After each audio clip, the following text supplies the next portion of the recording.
like one time in specific, but I just feel like a lot of times, like it kind of goes along with what I said for the first question. Like one specific thing that happens a lot is like, now everybody posts pictures everywhere, everybody says what they're doing, and you see that you're not invited to stuff sometimes, and that can be a little hard. Yeah.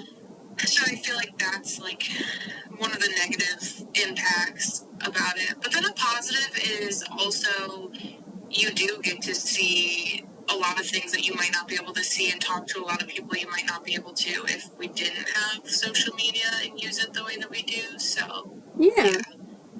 Okay. My third question for you is, in what ways do you think social media influences how college students view themselves and others? I feel like you already talked about that in the first two, but...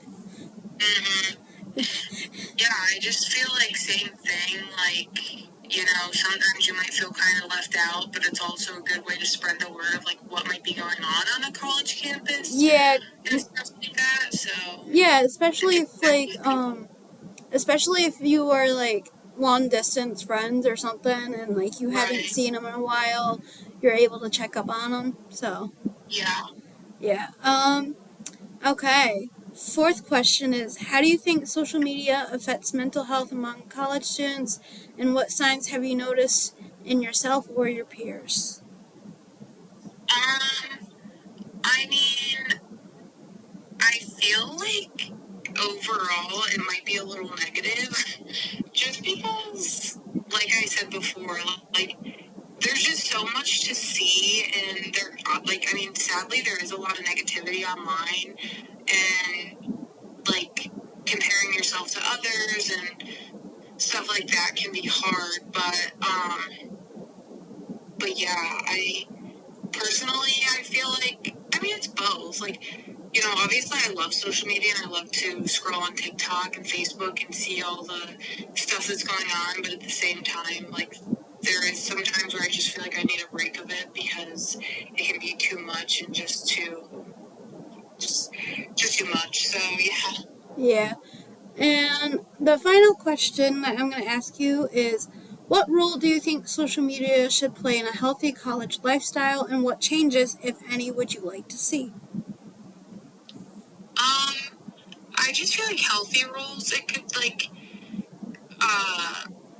healthy roles it has in a college lifestyle is kind of the, you can, like you said, like, speak with people long distance on there because obviously people come to college from all over. So if you're not seeing them, you can talk to them. Or, like, in my case, like, I commute and you stay there. So it's like we, talked about homeworks or assignments sometimes. So I feel like that was, like, healthy interactions on social media. And also there's some, like, encouraging posts and stuff, like, especially throughout the college and stuff, about breakdowns in the semester. I feel like just some changes. It's just obviously there's always bullying and stuff like that. So it would be great if, like, that could change. I don't know if it could, like, get filtered out or something, but yeah. Yeah, I totally agree with you on that. I just want to say thank you for letting me interview you. No problem. Hello, I'm Abigail Miller, and I'm here with Alex Miller. First question I have for you would be, how would you describe your relationship with social media? How do I describe my relationship with it? I don't use a lot of the platforms, but I do use social media, mostly Facebook. I think that's of my generation, which is the 30 to the 50-year-olds usually typically use Facebook and only Facebook. But I keep up on it, pretty much daily. I log in to see what's going on with all my acquaintances and friends out there. Okay. Second question is, can you talk about a time when social media has a noticeable impact, positive or negative, on your academic or personal life? Academic, I'm not in the academics anymore, but the personal life, how does it have a negative impact? I mean, there's a lot of misinformation out there. I guess that's what I would say. Do a lot of fact checking. where do the sources come from? People are a lot of scamming going on, phishing going on, because again, the target age of Facebook especially is for the older population. I think even up to grandparents usually use Facebook because it was pretty much the original and the easiest to use. Okay. My third question for you is, in what ways do you think social media influences how college students view themselves and others? How actual college students view themselves and others with social media. I think there's probably too much drama. There's a lot of cyberbullying. I think there's a lot of, it's very easy to say something derogatory or negative about somebody when they're not in front of them and hiding behind a screen or as an even anonymous person. So it can have negative impacts, and definitely the cyberbullying and and now with AI introduction, there's a whole new level of what can be done through social media to harm somebody, basically. Okay. Fourth question is, how do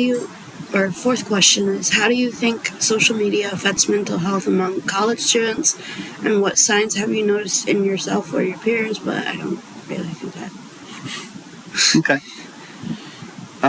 Yeah, it's addictive, right? I mean, I think that there's, especially with college students these days, it's not just one platform, it's multiple platforms I'm sure the parents don't even know, because I think that's honestly where the discretion was, right? You're on the same platform as your parents. Well, you don't want your parents seeing your stuff, so you go to these other different platforms, and God only knows who's on those platforms. So there's this discrepancy of safety.